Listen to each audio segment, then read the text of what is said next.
trying to educate us on being black. And Yeah. it's like, I already know what it means to be black.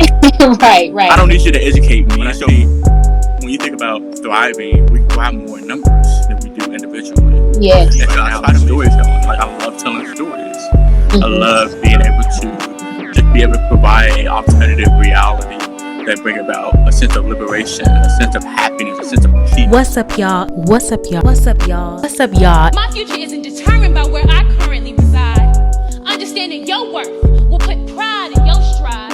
I'm accountable to my call. There's no compromise. I set my own bar, and you better know it's set high. It's giving what it's supposed to give. Ooh, stop playing with them. What's up, y'all? It's your girl Dashari. Welcome back to another episode of It's a Perspective, a show dedicated to uncovering different perspectives through dope conversation. Today, we have a special guest. He is cultivating a new wave to how we view art through his lens.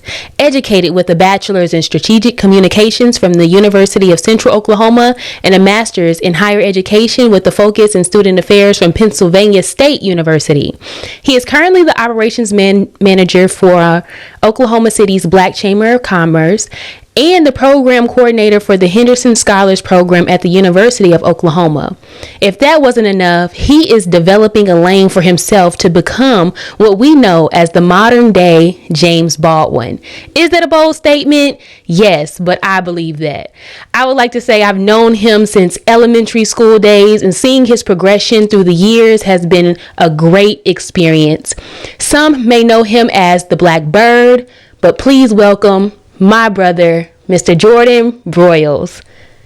Hey, how are you today?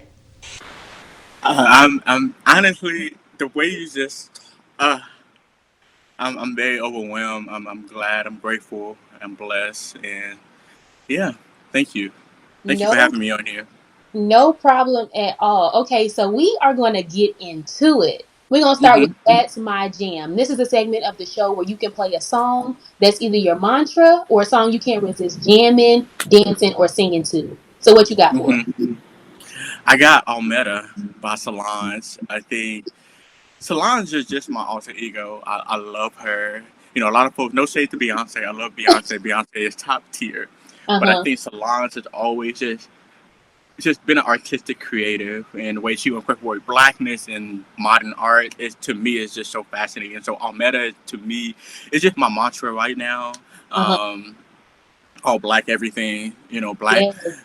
Not black, but brown liquor, sip, pour up. And so that is just my jam, and I just think everybody should just be able to enjoy that song.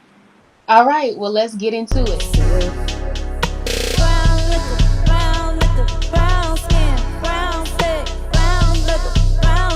Man, that is a dope song. I enjoyed listening to it. It's definitely a bop, something real nice, real groovy, something that you listen to on a day-to-day basis. I feel like since it's your jam, you have to listen to it at least once a day, right? Once a week. I would say once a week. Okay. Once a week. You know, it's a classic. So I feel like it's one of those that you just gonna pop in here and there. Yeah, and I feel like that is very much so you know, we're gonna get into it when we get into these questions, but her saying, you know, just like you said, black everything or brown everything, I feel like that's very much so you. So I enjoy that's your jam. If y'all haven't heard that song by Solange, Almeda, please go check that out today. All right, so for the people that don't know you, who is Jordan Broiles? Oh, that's a deep question. Who is Jordan very Broiles? layered. Yes, you put me on the spot. Who is Jordan Broiles? Jordan Broiles is a someone who from Oklahoma City, Oklahoma, who is a creative, who is a lover of people, specifically black folks, a lover of arts, a lover of I'm a wine connoisseur. I love engaging in intentional conversation. I think that's one of the reasons why I'm very excited to be on this podcast with you, because I love being able to just engage in intentional conversation with people, get to kind of understand their perspective. Yes. Yes. And being able to just really just get to know people for who they are. And so, one, I just want to say I'm very proud of you. I know you're Thank talking about, you. we've been knowing each other, of course, with your brother and I, but you've Yeah, always been a little sister to me. And so be able to see you flourish in the way that you have, an HBCU grad, man. a part of Divine Nine, Yes, it's just, I love seeing folks that flourish and thrive in all of their abundance. And so that's just, once again, think about who I am. I want to continue to uplift, empower, and encourage folks to just thrive in all of who they are. So I completely, agree. And I, second that. Like I said, like we've both been saying, we've known each other for a long time. So just to experience, each other's growth, throughout the years has just been one to experience. I am enjoying everything that we are cultivating and, how we are producing, our content and different things that we are getting into, which is why we are here on this episode today. But before we get into, my first real question, you say you are a wine connoisseur. I need about 2 wines that I should be on the lookout for to try. are you into like dry wine? Are you into sweet? Me, I'm more of a sweet girl. But my listeners may be dry. So give us a sweet and give us a dry. Well, sweet and dry. So I'm a red. I love Dwayne Wade. I support one. That's I want to support black-owned wine right. spirits. And so Dwayne Wade is one of my favorite. I love Dwayne Wade, but also the fact that he came out with a wine company is just really warmed my heart. And so you have a Cabernet. I Okay. think you should definitely try. And then Okay. he also has ooh, a sweet. Ooh. He have Hmm. a rosé, but rosé is not really sweet. They don't Okay. really have a lot of like sweet wine. But I would say a sweet wine you could really try is it's any Moscato, Yeah. any yeah, Moscato. I would say Moscato would be a good one for you. Okay, cool. Yeah, I'm gonna have to check that out. And like you said, I want to be in full support of, the black community. So we got to check out those black wines and the people who are developing the wines in the black community and be of service in that aspect. Okay, so just a little backstory from my personal experience. I feel the development of your artistry and framework for what you do seemingly came from a project that you did in college about black boys in the moonlight. Can you take us through how you came up with this project to catch everyone up to speed and kind of tell us if this is the motivation from where your artist outlook came from? I know that's So with that project, yeah, no. That's a good question. 'Cause I think that was the first time where I really started to just interweave research, because I do consider myself to be a scholar. mm-hmm. And kind of going back to that previous question, I'm a scholar, I'm an educator, and I'm a curator. And Yeah. so at the end of the day, scholarship and I would more so research, Mm-hmm. reading is always at the forefront of just who I am. And so the fact that I was able to interweave scholarship, my personal experience, but also art, Mm-hmm. that right there, that was just everything. And so I've always been someone who wants to talk about taboo conversation. And with Okay. that project, it was about sexual abuse against black men and how it affected their masculinity. And so with my personal experience with being sexually assaulted, I saw how it affected my masculinity. And Okay. so I wanted to see if there's a pattern. When we think about hypermasculinity, when we think about just masculinity in general, a lot of it kind of stemmed from just experiences. Folks want to kind of take back ownership of power, and Yeah. so through that experience, it was healing for me, but it was Mm-hmm. also I saw it was healing for other black men as well. And so um, I wanted to do something different. And so one of the things that I did was allow the participants to engage in any artistic creative expression. And so some folks did poetry, Mm-hmm. some folks did photography. And so the fact, once again, seeing how it was healing for me, but also creating a pathway for other black men to be, to one, have the conversation, but two, also be healed through their own artistic expression. It was very beautiful for me. And like I said, that was kind of where I really started to just, that was the catalyst for me to really just started to really thrive in just that realm of research, art, like being a creative, but then also supporting and uplifting black folk. Yeah. Did you feel like, I guess, a release from having to may potentially feel like you had to hide that part of you, like sexual assault or things like that? And so now that you were able to release that, you were able to fully develop you in your artistry? Uh, no, yes, I think, excuse me, I think any creative, sorry, Yeah. Ooh, excuse me. Art in general, any creative, a lot of their work come from their personal experiences, and so the fact that I was able to also go through my own and unpacking of trauma. You know, Black folk, we don't want to talk about taboo Right. conversations, Right. and so the fact that I would be a radical not only for myself but for those around me. Mm-hmm. Um, it's just once again allowed me to have the voice and Yeah. allowed me to just engage in just very intentional and provocative work. Yeah. I think that is super important for not only, us, but other people in the community to kind of release the different traumas and things that have happened to them, because it could potentially open up a new window of opportunity for maybe artistry or maybe, just some creativity in any form. Because I personally feel that Black people are a creative people. We had to be creative essentially to withstand this long, as far as everything that's going on in the world. So definitely opening up about trauma and things like that would be a catalyst to developing creativity. So I think that's a big thing. And I applaud you for doing that and allowing people on your college campus and alike to experience that. So I want to kind of get into BlxckBird. Initially, when coming up with the concept of BlxckBird, what was the motivation? It's interesting. COVID. Okay. Like you mentioned earlier, I went to graduate school at the Pennsylvania State University, and that was my first time being away from home. Mm-hmm. And so going out there, I had so many dreams and aspirations. One of the things I always wanted to live in DC, so that was close proximity to DC and the Yeah. East Coast. I'm a fan of the East Coast, and Yeah. so that was a great opportunity. But of course, as you know, COVID hit, and that literally changed the trajectory of our lives. That was very a moment in which they impacted the whole world. And Mm-hmm. so in that moment, in Pennsylvania, I can't speak for other states, but in Pennsylvania, we had to stay at home. And Mm-hmm. so living in our own apartment, living in a space. Luckily, State College, where Penn State is, it's like in its own bubble. Okay. And so I had a lot of time to sit down. I was watching movies. I was watching television. Also there was a time of Black Lives Matter. And Yes. so there was a frustration in me because the content that I was consuming, the movies and the show, it wasn't really reflective of Black people in a positive lens. Yeah. It's interesting, when Netflix came out with Black stories to watch, all of it was traumatic.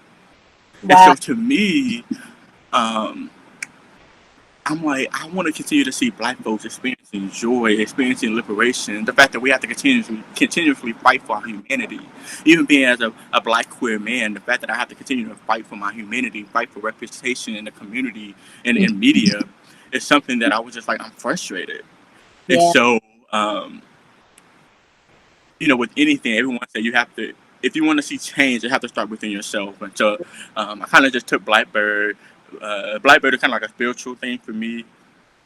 When you think about BlxckBird, when you think about bird in general, they fly. And Yes. so in that moment of COVID, not knowing what's going to happen in the world, I lost someone dear close to me at that time. And so in that moment, I said, you know what, I owe it to myself to live life to the fullest. Because you Mm. never know. Yeah. Folks are losing their life in that time frame. And so for me, it was like, we have to live life to our fullest. And Yeah. BlxckBird was like that lane for me, that creative lane for me, is to just live life to the fullest.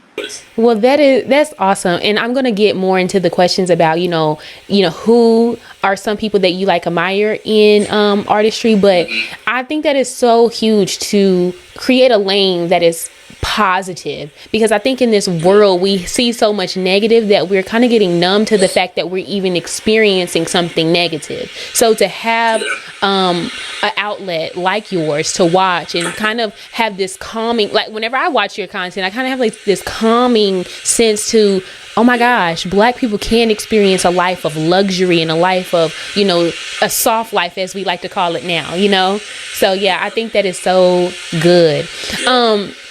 So you're a book guy. I think we need 3 books from you that we as Black creatives and intellectuals should read. Say that one more time. I said, you're a book guy, so we need 3 books that we as Black creatives and intellectuals need to read. Well, Giovanni's Room by James Baldwin. James Baldwin is my protege. I love him, and so the fact that you align me with him is just is just warms my heart. And so yes, James Baldwin. We Real Cool by Bell Hooks is Okay. something that I really enjoy. So those are two nonfiction, but I would say a fiction book that people can kind of unplug from. Ooh, I don't know. I'm looking at my going through my book thing on Yeah. my Instagram, so hopefully I can find something for you. But The Bluest Eye by Toni Morrison is very good Okay. as well. And so I try to support Black authors. I try Yeah. to promote. I'm not saying a lot of my reading are strictly um, just Black authors, but I try to promote Black authors because there's another thing you want to talk about. Folks are trying to ban our books, Wow. and Yeah. so Yeah. like that is and so that's why I took upon myself like it's important to promote Black authors because they're trying to eradicate our history. They're trying to eradicate our voices. Hmm. But of course, being in Oklahoma is so.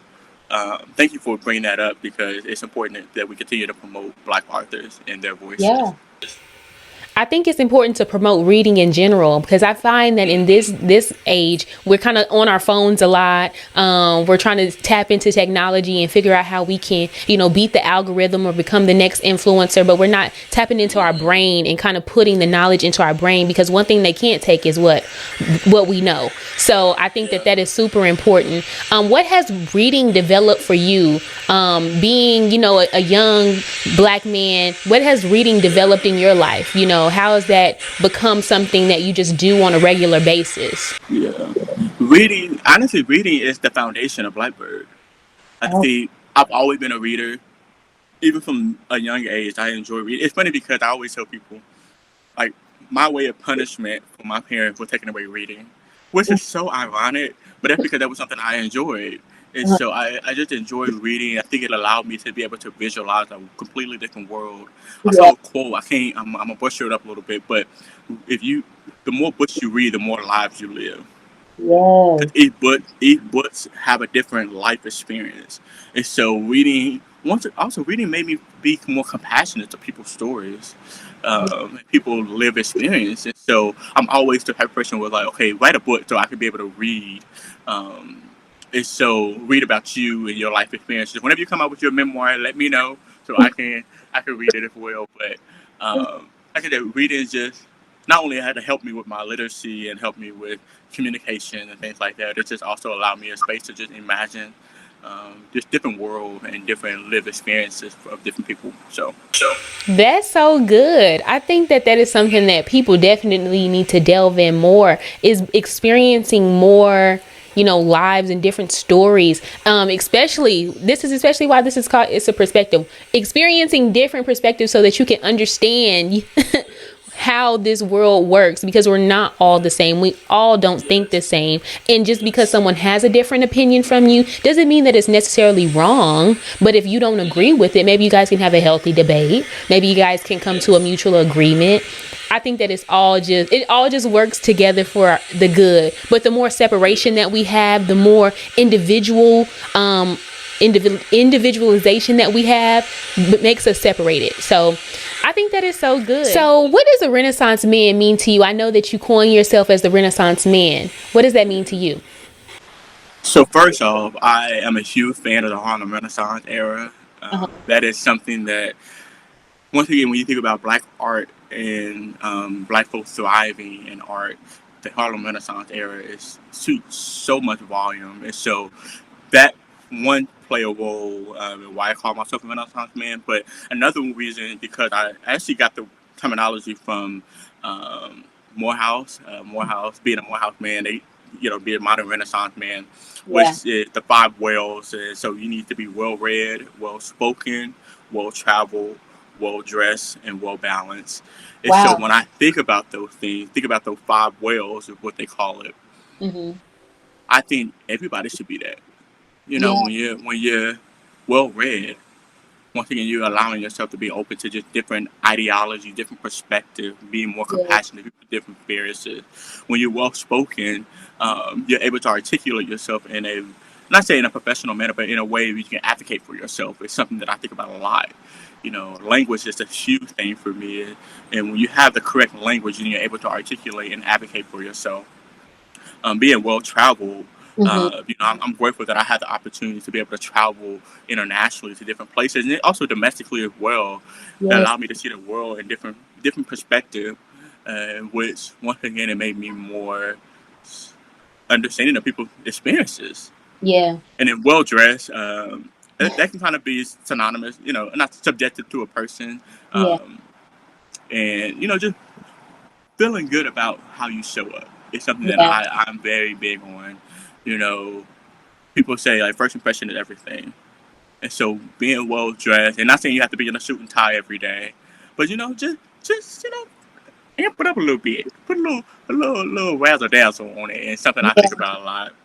And then also being well balanced. It's important to just have balance in life, and not everything going to. Because right now I don't feel like I'm balanced, but that's okay because I feel like I'm learning and I'm growing. And when you're going through a lot of growing pain, you have to we center yourself.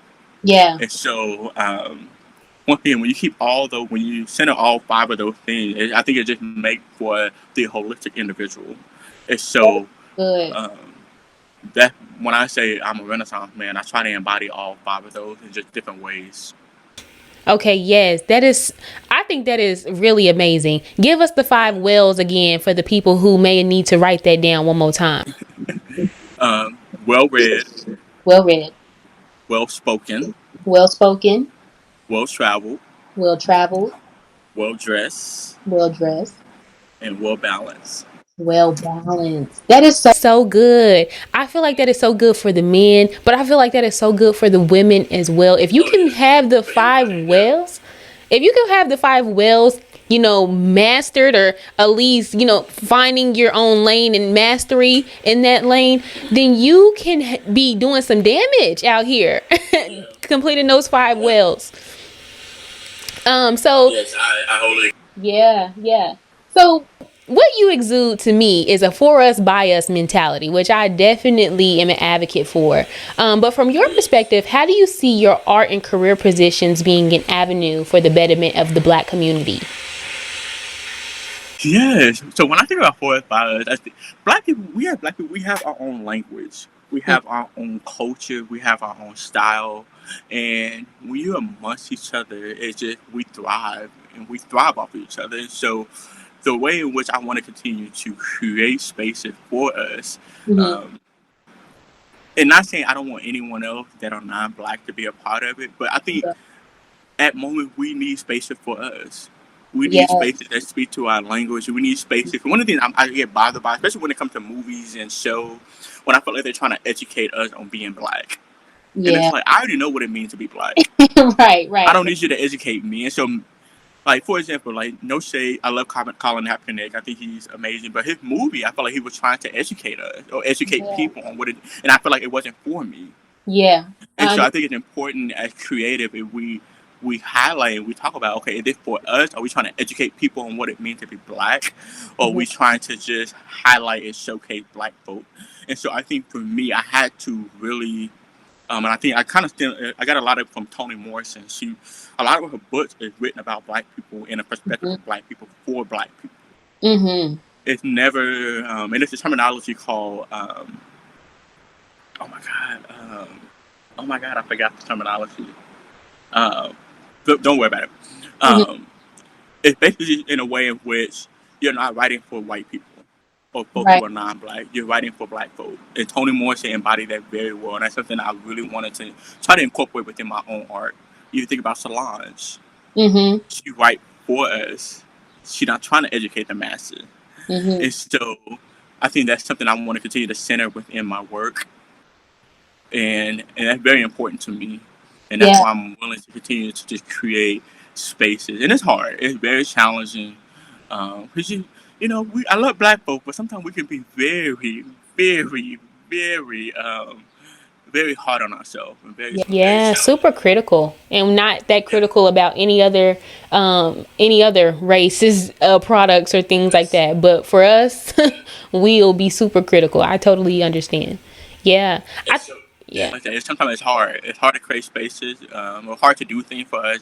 Well, once again, you as a creative, or just as an individual, you have to make sure that you're comfortable and content within yourself, Mm-hmm. your work, and not allow anyone else to dictate or throw you off your game. And so, once again, kind of wrapping up the question for us by us, just creating spaces where we can just be our authentic self without having to code switch, without having to um, try to educate the masses. It just want us to just thrive and just have a good time.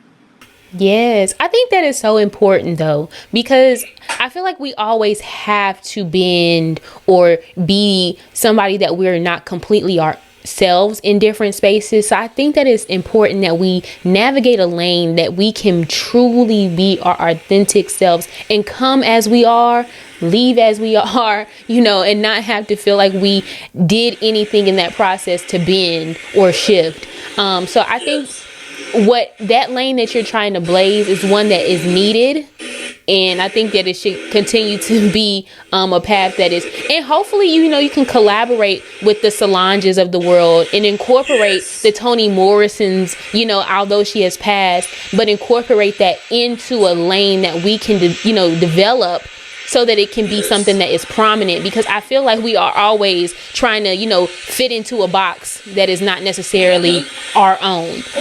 So creating our own table, because, we have those. We have those. We do. But I want to mention two things. So one is with Toni Morrison, the terminology is called the white gaze, and so basically, and I want folks to be more intentional when they're watching films to see if it's written for the white gaze or if it's written for us. And I say, for a great example of that, not written for the white gaze, is Insecure. Mm-hmm. Insecure, and I'm actually rewatching it now because it's on Netflix, but you can tell it's written for us. Yeah. Issa wasn't trying to educate the white folks. And that's when I say, so you could, and there's other show in which you could tell they're writing for the white folks, or they're trying to have a diverse audience when trying to showcase black folks. And I think that's so good. White gaze, like writing as if you're trying to tell me how I'm living my experience already. Like, we already know. Yeah. Let's find something where I can be like, yes, I totally agree with everything that you're saying. Not even totally agree, but I agree with what you're saying, because that is how black people live. Not saying, you trying to teach me that I get cornrows, or you trying to teach me that, things like that. It's in a stereotypical lane. Yeah. And I think that's something that I hate when I see black folk represented in a very stereotypical way, especially with TikTok and the rise of TikTok. One of the things, I know I had a second point, but I'm gonna get to that. But I want to mention that one of the things that really bothers me when I see black folk being mimicked in a very stereotypical way, and now it's for laugh and giggle. Yeah. And that really frustrates. And even I think about black women, the way in which there are some black men on TikTok trying to mimic black women in a very stereotypical way. Yeah. It's very frustrating, because a lot of my work is really stemmed from black women, and I always honor black women. Right. Black women have been phenomenal in my life. I'm surrounded by so many black women. Of course, I have amazing black men in my life as well. But when I think about folks who are really poured into me, who have really spoke life into me, who have also inspired me, have been black women. I think about Nina Simone. I think about Toni Morrison. I think about my mom. I think about my grandmother. I think about you. I think about other black women around me. Yeah. And so, when I see black men try to stereotype black women in a very negative way for likes, giggles, and comments, even when black women do it themselves sometimes, it's just like, can we get past this? Listen, on that note, I want to add something. The trend that's going around where the girls are running down the street singing their song, where she says, "Hello Christ, I'm at a sin again." She says, "I made a sugar spice, Kanekalon, and cinnamon." In the Caucasian audience would sing that song, or there was someone saying there's been a boost of Google searches about Connect a Line. If you aren't living in that reality, I just don't feel like, I know it's a song, I know everyone should be able to enjoy it, but making it to where I feel like in a sense you're almost mocking the Black community for the experiences or the songs or however you flip it is not right. Just to add to the point that you're saying, mimicking or kind of trying to throw shade in a way to Black women or the Black community. But yeah, I want to get to your second point. It's just go to show like, and I always try to do my part in educating Black men. A lot of my work, once again, is Black people. I don't mind doing the extra work for Black folk. Yeah. Especially supporting my Black queer folk, my Black trans women, supporting Black women, supporting even Black men. A lot of folks think, it's funny because a lot of folks, somebody told me, this man, he was like, do you hate Black men? And I'm like, bro, I'm a Black man myself. Right. And so why is it that because I'm holding you accountable, it's like I hate you? And so I think it's something that I try to do with Black men as well. Like, hey, bro, that's not okay. Yeah. Hey, let's, I feel like we need more Black men. There are Black men doing, hey, I don't want to take away from the work. Like, I know you had Rodney, what's his name?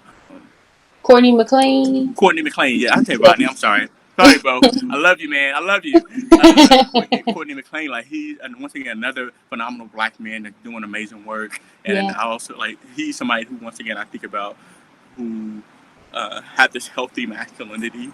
Yeah. And, also helping to uplift Black men, but in a positive way. It's something that I'm like, once again, I want to give honor as well. And so, yes. Now, the second part that I want to mention is collaboration. Yeah. Because you mentioned, collaborating with the lines of the world. Yes. We don't want to collaborate nowadays. I don't know what it is. And I blame capitalism. I blame inflation. Everybody want to make their own bread for themselves. So once again, it's a survival tactic.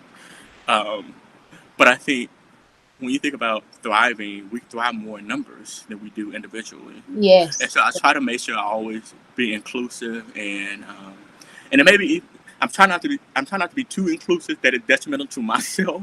Right. But inclusive enough to where, once again, we all win. There's enough room for all of us at the top.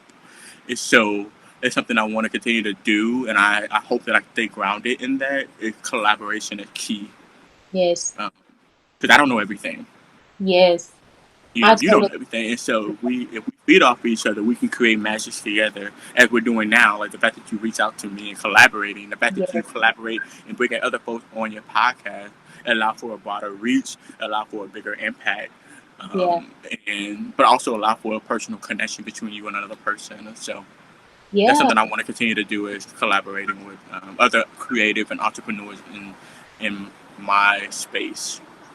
Yeah, I think it's so tough.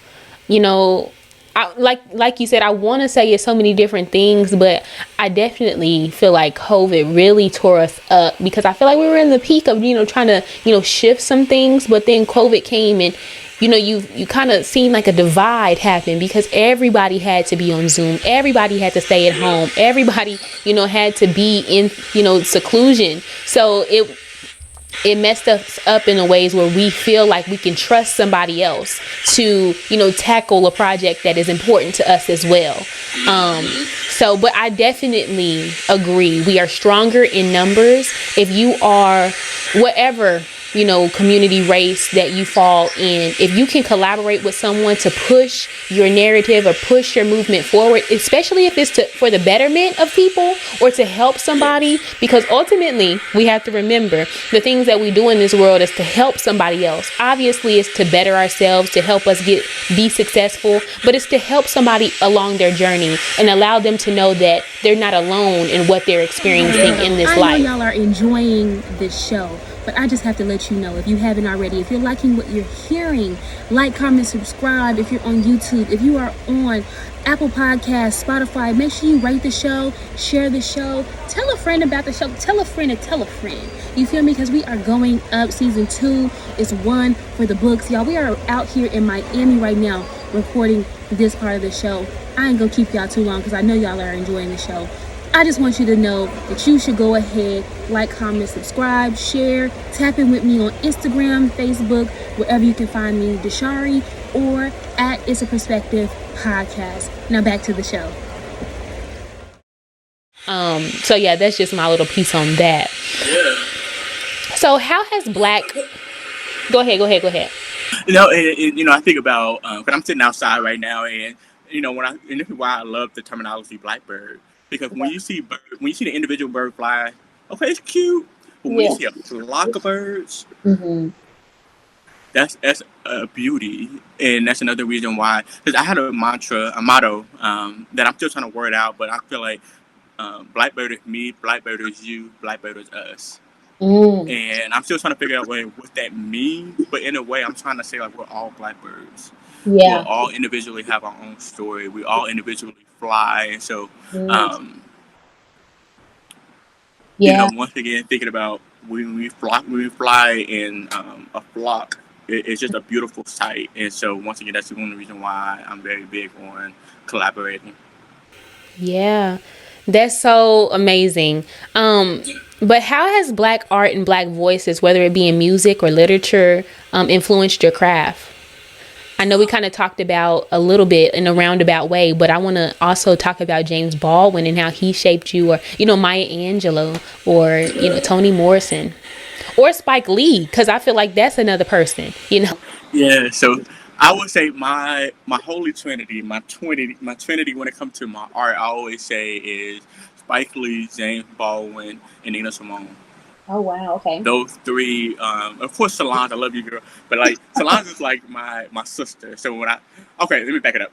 So I always say I have my parents are James Baldwin and Spike Lee, with Solange being the surrogate, Ava DuVernay being the auntie, Toni Morrison being the auntie. So I have a family tree when it comes to my creative. But that's because it's just. I love that, creating your creative family tree. I love that. That's a good I concept. think because we always I know our first day a lot of folks say art you have to be original, but when you think about it, nobody's really original. We just always take pieces from different people and create our own. And so the fact that I'm able to take Spike Lee, and so when people see a BlxckBird classic, that's from a Spike Lee joint. So it's a little nugget for folks who are watching. When you see a BlxckBird classic, that is kind of stemming from a Spike Lee joint, and that's kind of like you're about to just enter a world of the BlxckBird universe. When I think about James Baldwin and his use of, and like one of my things about Giovanni's Room is one of James Baldwin's first queer book, and we've always known that James Baldwin had a little sugar in his tank. But once again, you have to understand just the reality of that time frame. And so I'm very big on ancestors. I'm very big on acknowledging and honoring my ancestors. So I feel like me being where I am today, I feel like I owe it to my ancestors. I owe it to those who came before me to continue to push forward in the work and acknowledging their work. And so I try to just incorporate the history. I try to incorporate Sankofa. We have to understand our history. Yeah. We have to understand where we came from in order for us to move forward. And that's something that I, once again, being a scholar and educator, being in a higher ed, being in a college setting, I'm very big on educating without it being like, hey, I'm about to sit you down and educate you. I'm trying to do it in a more creative lane. In a way, because some folks don't like to learn, which is without it being entertaining, which is understandable. We want to be entertained, so I had to find a lane in which I can entertain but also educate, and also bring back a nostalgic feeling. When a lot of people look at my page, they're like, "Oh my God!" Like I feel like you living in the '90s or living in the '80s, because I feel like that's top tier. That was top tier Black cinema. When you Yes, it think does. about early 2000, I love Joan. I know some folks may come at me for this, but I love loving basketball. I love all those. Yeah, I love those movies in the past. I love like the Black Hollywood era, yeah. and I felt like we kind of lost sense of that a little bit. Hmm. And so, I always want to kind of just honor and bring back that nostalgic feeling a little bit. That is so, So, yeah, that is so true. Like I said, whenever I watch your content, it gives so much, like a calming effect. And I think it is truly because you feel like I'm the late 90s, like I'm basically a 2000s baby, 99. So I feel like whenever I think of the 90s, that's what I would picture is something of your content. And I definitely do think that we need to bring it back.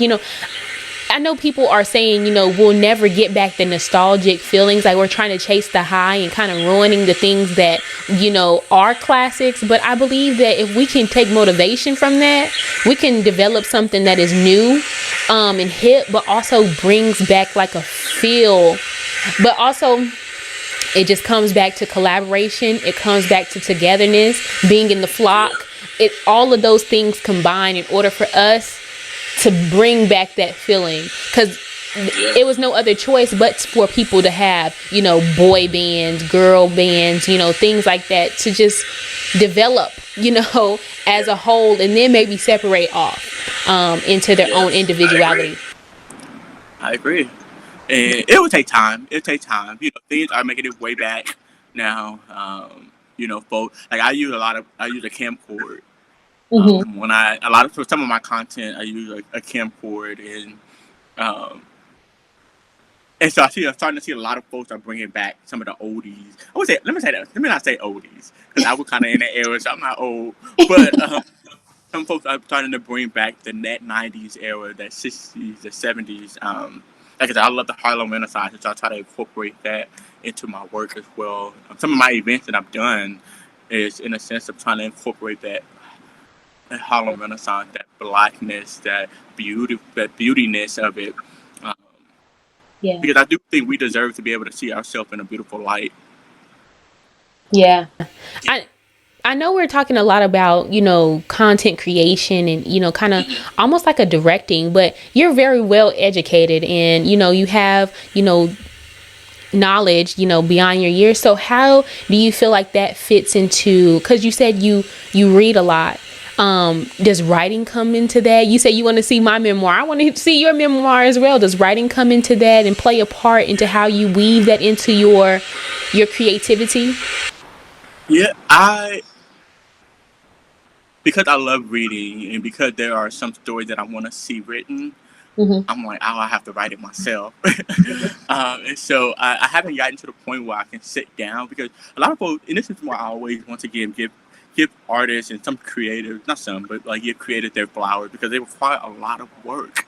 It requires healing. It requires, um, you know, some people just see the outlet. Yourself, like with your podcast, it requires Right. a lot of things behind the scenes. And so when it comes to writing a book, like you have to like sit with that.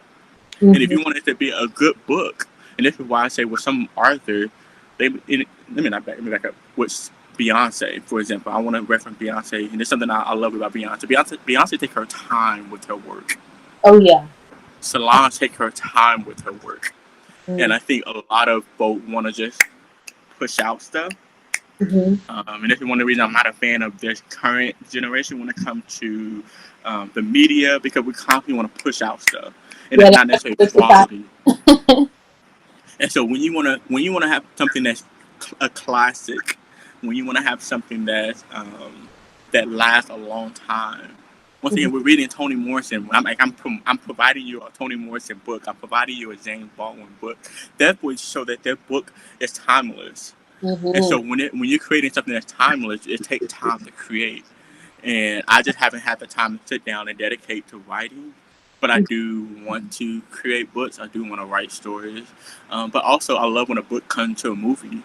Mhm. And so that's something that I want to kind of see that pipeline being developed for myself. But I also love when authors create a book like The Hate You Give by Angie Thomas is something I think Yeah. about. That's another book I recommend as well. The Hate You Give, the fact that she wrote that book, got as much traction, and then it became a movie. Now, was I a fan of the movie in a way? No, because in the book, the character was a darker skinned woman. The Okay. main character was a darker skinned woman, but in the movie, she was a lighter skinned woman. Mm-hmm. And so that showed the politics that goes into when it comes to making films. Mm-hmm. And this is why I love the era of the black cinema, because we were very pro-black and very adamant on centering black, darker skinned women, or just centering black women, or just centering black folks. Yeah. Whereas nowadays we gotta kind of lighten it up in a ways to kind of make it palatable for everybody. Yes. Yes. Um, but yes, in terms of myself as a writer, um, and I try to incorporate writing into my work a little bit. Some things I do. Um, But then I also understand the power of just watching something. And I don't, there are moments where I'm like, people don't read. Mm-hmm. Like, people don't read. And I think we need to continue to promote reading because folks don't read, and all it takes is not tabloid, one content to get out there. And Yeah. folks not doing their research to provide context around what's happening. It's something, once again, why I say, like, folks don't read. And Yeah. so I understand that. And I know there's an audience of folks that read, and so I'm able to target to that. But when it comes to filmmaking, when it comes to creating videos, and I know we talk about content, I understand that's going to create a more relational thing with some people that may not want to engage in reading, which is okay. Yeah. And I understand that. So, And being able to balance it on all fronts. So being able to connect with the people who don't, but also connect with the people who do read. Yeah, that's good. That's good. That's good. So we're kind of switching lanes here a little bit. We're still on the same, track, but just a different road. So what does passion versus purpose mean to you, or what do the two words mean individually to you, and how do they correlate? So that passion and what else? Passion and purpose. Ooh, What does it mean to you? that's a good question. That's something I'm actually grappling in right now. That's so good. I'm excited that you're tackling it right now so that you can kind of give it to us in real time how you're navigating that. Yeah. I think, and this is just me being very candid and honest, like, it's very, and you probably understand it yourself, being a creative and doing this work, it's very challenging. Yes. And, I'm very passionate about the work because it's something that I feel like when you're passionate about something, you're willing to do it for free. Yes. You're willing to just do it for the sake of just seeing people win. And I Yeah. feel like I've been doing it a lot. Like, I've been doing a lot of work that I'm like, I'm not getting paid for. But I'm okay with it because I understand the end result is going to be much of a bigger impact. And so I think when you're passionate about something, you can't sleep at night. Mm-hmm. You are wanting to go for it in full length, and you're okay with not getting paid for it. You're okay with it's gonna, when you're passionate about something, you're going full length in it without really getting a full result, a return on investment. Yeah. Now, I think when it comes to purpose, it's just one of those things where, and I align purpose with gift a little bit. Okay. And I always say, like, being young, gifted, and black. Yeah. Like, when I think about gifted and something, that's my purpose. And so my purpose to me right now is storytelling. Like, I love telling stories. I Mm-hmm. love being able to just be able to provide an alternative reality that bring about a sense of liberation, a sense of happiness, a sense of peace. Mm-hmm. And so that's my purpose. And so I try to incorporate my purpose in every element of my life. And I think that's the distinction when you think about passion. I mean, passion could be a once again, y'all kind of seeing me kind of working through it. So stay with me a little bit. And I would also like your perspective as well but when I think about passion and purpose, they kind of go hand in hand. Yeah, they do. And so when you have a purpose, then you're able to incorporate your passion. Mm-hmm. And now passionate about something, but it's not your purpose, then it's kind of like you. At the end of the day, you're getting somewhere. That's something I think Yeah. about as well. Like you're Yeah. getting somewhere because there's some folks who are moving but not going anywhere, Yeah. and Yeah. that's not necessarily your passion. I mean, you may be passionate about it, but it's not necessarily your purpose. Yeah. Now, if your purpose and your passion go hand in hand, then baby, you're gonna thrive. You're gonna, whether no matter whatever's stopping you. And like I said, no money is gonna stop you. You're gonna always find a way. And you're Yeah. gonna, one thing I always say, you're gonna show up, you're gonna look good, you're gonna make shit happen. Yeah. And that's to me when passion and purpose collide. Yeah. And so hopefully that makes sense a little bit. It No, makes sense in my head, makes but sense. That makes complete sense. yeah. I kind of like to think about it. You can be passionate about a lot of things, but your purpose have to withstand all of the things that your passion can't handle. So you can be passionate about, I don't know, shoes, but if those shoes get dirty, are you still passionate about those shoes? Or if those shoes are not in style anymore, are you still going to be passionate about it? But if your purpose has meaning, has forethought, has a position where you can, like you said, move forward, because you don't want to just be in a steady, like, okay, I'm jogging, but I haven't ran a mile. I haven't, ran half a mile. I'm still in the same spot that I started. So that's kind of how I think about it. You can be passionate. I have a question. I want to pose a question. How do one discover their purpose? Truthfully, for me personally, my passion, not passion, my purpose, is doing the will of God and spreading his word, right? So even though I am having these different conversations and, I'm gauging everyone's perspective, I still want people to be able to see, God through me. But also my purpose also resides in helping someone better themselves. So even though I'm having an experience, someone could be having a different experience in the same thing that is happening. So I want to be able to better someone from the experience that I'm having, or encourage someone through the experience that I'm having. So for them to be able to understand your purpose is something that is not selfish to you.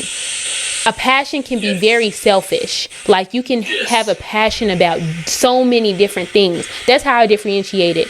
Is your is your purpose selfish? If it's selfish, then I don't feel like that's truly your purpose. Your passions can be selfish, but not your purpose. That's how I look at it. Oh, that's the word for today.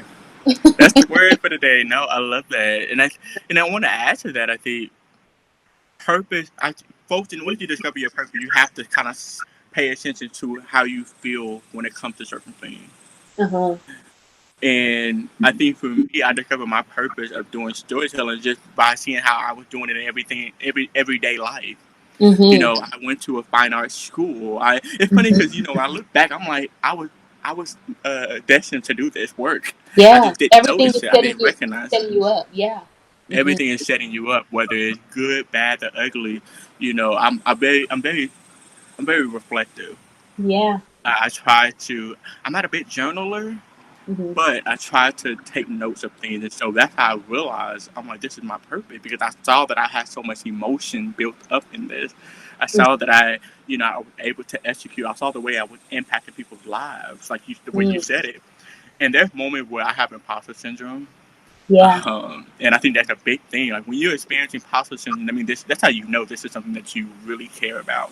Yeah. Yeah. You care about what you're supposed to be doing. Say it again. I said that you care about something that you should be doing.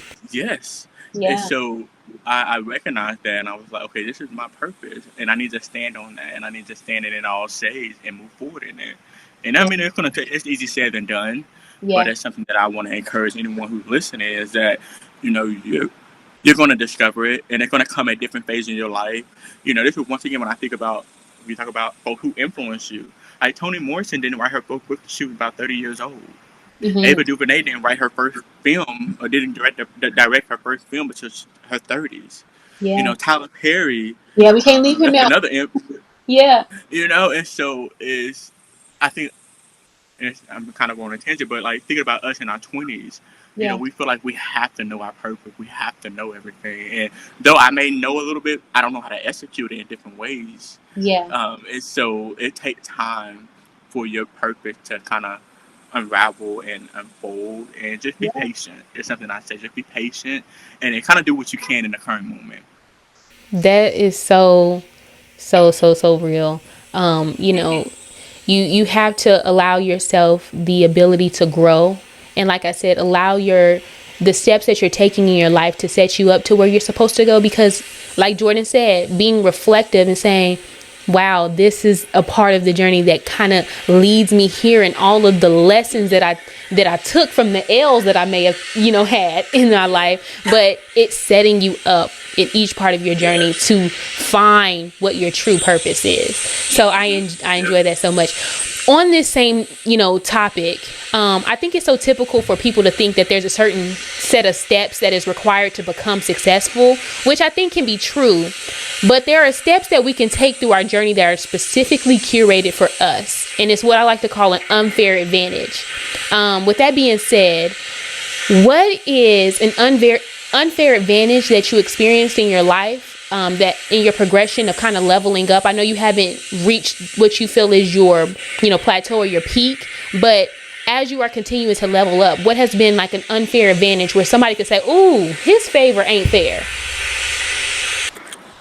I know Oh, you trying to get me in trouble. We understand that there are privileges, yes. and there are, and privilege comes in many different ways. There's race privilege, Yeah. there's class privilege, there's sex privilege, there's sexuality privilege, Mm-hmm. and as I am leveling up, some of the things I'm noticing is, and I'm gonna stay away from content creation. 'Cause I know we kind of talk heavily about that. Uh-huh. Um, I would say really dating Uh-huh. unfair advantages. I think, of course, being in the state of Oklahoma, Uh-huh. it, you already know how to, you already know, Yeah. and being a black queer man is very challenging. Uh-huh. I want to be able to live my life. I want to be able to thrive. I want to be able to, and we can't negate the fact that we all desire romantic love. Uh-huh. We all love a good rom-com. We all love romantic, whether it's platonic, romantic. We all desire those things. And Uh-huh. so I think for me, I think I'm being too vulnerable. Listen. We're getting your perspective. This is a safe space. No, this is something I've been really wanted to kind of talk about. Mm-hmm. It's something been on my mind, but Yeah. there are privileges when you are a black straight individual, and Yeah. um, especially in Oklahoma. Or not, yeah. And so me, there's not a lot of options. If you think about queer spaces, there's not a lot of queer spaces. And so Mm-hmm. I'm in a season right now where I really want to be around other queer folk. Right. I really want to. I want to pursue more relationship. I want to date more, and there's oftentimes like one of the reasons why I want to leave. I love Oklahoma. Oklahoma will always be home for me. Yeah. But when I think about the man that I want to become, the father, the husband, Mm-hmm. um, I think about like, can I raise my kids here? I think Right. about, can I be openly happy in a relationship with another individual, another man here? Um, and so once again, when I think about BlxckBird, when I think about thriving and this idea of thriving, Mm-hmm. I can't negate that that's an element that is not thriving right now. Mm-hmm. And trying to figure out, how do I navigate that? How do I grow in that? Also, how do I educate those who aren't of the community, that, because there's some folks here that are like, oh my God, we want you to stay. Like, we want you, you're doing amazing work. But I'm like, when you're a black straight individual, you can say that because you can find your husband, your wife here. You can Yeah. settle down. You can do, you can. I mean, yes, you're gonna face racism. If you're a black woman, you're gonna face um, issue pertaining to your health, all those different elements. And but as a black queer man, I don't. There's elements where, and I'm passing. A lot of people consider me passing, and Mm-hmm. so I'm able to navigate a little bit differently than for Mm-hmm. someone who's more, probably more feminine and Right. Right. present in a more feminine manner.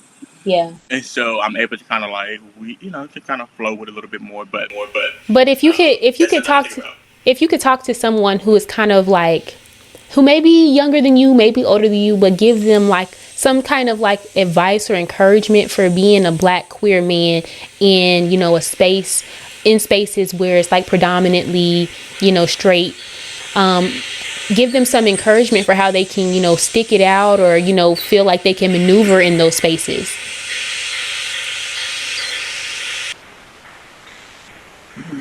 Your voice matters is something I think about, and I want a young queer boy or young queer individual to understand that your voice matters, and you deserve to be in all spaces that is available to people. Mm. And I want you to be radical, but I also want you to experience joy. Yeah. And whether that's and whether you have to take matters into your own hands, and which you should experience joy. And Yeah. so, whatever you have to do for yourself to experience joy, do that. Do that shit. I don't know if I can cut, but do that Yeah. shit. Do it. Do it. Yeah. And I love you, and it's something that I understand it's gonna be tough. You know, I know everyone's experiences is different. Some Mm-hmm. folk, I'm grateful that I have a family that supported me and that uplifted me regardless of my sexuality. And Right. and they may not be for everyone, but whatever you have to do to take matters into your own hands, to experience joy and to live your life, do it. That is so good. Do it. You are loved. Listen, we over here, it's a perspective, love you. So, you know, if you haven't heard that today, I pray that this message gets to you. And, you know, I feel like I'm putting you on the spot here, but if you ever, you know, feel like you need some encouragement, maybe you reach out to Jordan and see how you can navigate those spaces and, you know, find your, we're going to go back to it, creativity through what you're going through. So I want to add something to this. Is now you got my wheels turning because you mentioned something earlier about purpose and passion, Yeah. and how purpose. And I want to mention something. Purpose also requires a level of sacrifice. Yes. Yes. And to be candid, there's part of me I love Oklahoma, but I don't want to be here. I feel However, I also understand that God has me here for a reason. right. Right. That purpose. Yeah. You Yeah. know? And so, because I had a friend, he was like, oftentimes when we think about mainstream media, especially around Black queer community, it's either LA, New York, Atlanta, and Mm-hmm. now Houston is starting to be a part of the conversation. But Right. what happened to the Black boy that is in the southern Louisiana, or that Black boy that, I'm saying Black boy that can begin to contact, Black boy in Oklahoma? Mm-hmm. If I leave, who's going to protect, or not say who protect, but who's going to help guide um, that Black kid in Oklahoma City? Yeah. Who's going to help to showcase that you can be able to live your authentic life? 'Cause I think social media can be cute. Social media to me is a facade. Like, yeah, I can see, oh my God, he's living life living life, but to be able Mm-hmm. to actually be in a one-on-one in that space with a person, to be able to see that, wow, he's actually thriving, that could be inspiring. So that's something I have to keep myself grounded in, realizing that, yes, I may experience frustration now in terms Right. of where I see, where my life is at. However, I do believe that God has me here for a reason, and I Yeah. do believe that part of that reason is to be able to be a voice, or to be able to be a representation for young Black queer boys and girls, or just queer folks. You can even see like my peers Yeah. who are queer. Because I will say, because I've had the fortunate opportunity to be able to travel the world and be able to see different things. I want to be able. I always try to be able to bring it back and incorporate it, because Mm-hmm. that's part of life. Like, you can't learn things and Yeah. not be able to incorporate that, pour it back into you. It's a pet peeve of mine when it comes to people. Yeah. I Is just that they learn, yeah. but they Just to don't want to pour back. that's facts. That's facts. And just to piggyback off of it, you know, as a person who also is ready to get out of Oklahoma, you know, sometimes we have to, you know, spread our wings. And because we are from Oklahoma, we always are going to have like a unique experience that we can share with people and kind of be person that relates to those who may not be in those predominant states like California, Houston, Atlanta, and stuff like that. So even if the journey takes you away from Oklahoma, I think that your unique experience of not being in a more popular state will allow people to identify and connect with you on that level. But we're wrapping up here. What do you have coming up? We wrapping up. I know this conversation has been so good. Like I have enjoyed it so more than you could ever know. Like I know that we know each other for a long time, but being able to sit down in a conversation like this and really, really understand you for who you are and understand your perspective has been something that is beyond whatever I could think of. So yeah, I appreciate you for that. But what do you have coming up next? Right now, I will say I'm in a season of support. Okay. I'm in a season of support. I think I had a season where I really dove into like a lot of the event curating of BlxckBird. I know, so that's another element of BlxckBird. Even though heavily content creating, but I want to provide events for folks, and I want to be able to provide spaces. And that was something I was kind of doing heavily early this year and late last year. But that took a lot out of me. I'm not gonna lie. That took a lot out of me, financially, physically, and emotionally. It took a lot. It's so, but also a lot of folks supported me. Yeah. And I think that's a big thing that also we think about purpose. Like people see it and they will call it out for you. And so we once again think about purpose. Like pay attention to what people think about when it comes to you. Yeah. And so right now I'm in a season of support. And so I want to be able to support other creative and show up and highlight some of the things via social media, especially in Oklahoma City. Like we're growing. Oklahoma City is growing. Yeah. Oklahoma City is really growing. And I always tell my people, I say, Oklahoma City is growing, but we got to make sure we as Black folks are being a part of that growth. And so I if I can do my role in promoting, if I can do my role in just showing up, I think that's something that people don't take for granted. Is just show up. You know, you never know who day you will make just by showing up. Invest. Some folks like, oh my God, why I gotta pay $20? That's one of my pet peeves when it comes to Oklahoma City. Is that why I gotta pay? I just pay $20. Like, and I don't want to be in people's pockets. I understand folks, finances are different, but if you could pay $20 to go turn up in Houston or Dallas, come on, you better tell you can pay $20 to support people in your own community. And so, like I went to Scrambles yesterday, and I dropped $30. Now, 30 plus, not to put my money out there, but I was like, oh, that was a lot. But in general, I was like, at the end of the day, I pay for experiences. And so the fact that I had a great experience at Scramble, I was willing to pay $30, 30 plus. And so that's why I said I'm in a season of support, and I want to be able to support people and uplift folks. And I say that because I want to return, but I'm doing it genuinely because I do want to uplift and support people. And so, but I also recognize, like, when you support, other people will support you as well. That's so good. Be in a season of support. That is it. Yeah. So if you could leave my audience with one thing, what would you say? If I could leave your audience with one thing, what can you say? Stay the course. Okay. Stay the course. Once again, just thinking about where I'm at in my life. Currently, it's funny because a lot of folks are like, oh my God, you're living your life, you're thriving. And I always try to remind folks, like, everything glitter ain't gold. Right. And I'm always trying to find the balance of being personal, but also maintaining a level of privacy. Right. And they're going to be, I'm experiencing growing pain. I will say that right now. I'm experiencing very much growing pain. And I'm trying to remind myself to stay the course. And so there's anyone out there that's also in the similar situation. I know you may have peers who just recently graduated college, and or peers who are just trying to transition in careers or whatever the case may be. It's going to be challenging. Mm-hmm. And you're gonna have your moments where you're gonna cry, you're gonna get frustrated. Also we're living in very crazy times. Oh my You goodness. know, like Why they have to wait till we got grown to be crazy like this?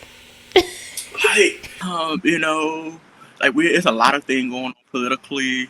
There's a lot of strikes happening. Folks going on strike right now, Yeah. um, and so it's important that you say the chorus, but also find joy. I know that's something I mentioned earlier. Joy is radical, and you Yeah. have to do it by any means necessary. Yeah. Whether that's just spending time alone outside, whether that's working out, whatever brings joy to you, do that shit Do it. because this world will eat you up alive if you Yeah. allow it to consume you. And so, say the chorus is Yeah. one thing, and then experience joy by any means necessary. That is so good. So where can the people find you? You can follow me on Instagram at BNJ Mm-hmm. BINGJBRXILES. Oh, there we go. Um, and that's really me on Instagram, and that's just something that I really primarily utilize Instagram heavily. So Yeah. definitely. Now, if you want a professional sense, definitely follow me on LinkedIn. Yeah. But that's where you can really just stay up to date with some things. I'm starting to reconstruct my BlxckBird page. Mm-hmm. That is another page that you can follow as well.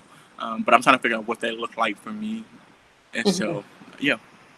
That is so good, guys. Please stay tapped in with Jordan Broiles. He has so much, coming soon. And I know that, now he may not have, the full thing, package, but I'm sure he's gonna have courses. I'm sure he's gonna have, directing coming soon, memoirs coming out. I know all of that is coming soon because, whether it's collaboration or on his own, he's gonna figure out the lane that he's gonna navigate. Like I said, Jordan, we are family, but like I enjoy you. I appreciate you for coming on. Thank you so much for, sharing your perspective. I would say keep your perspective because it definitely looks good on you.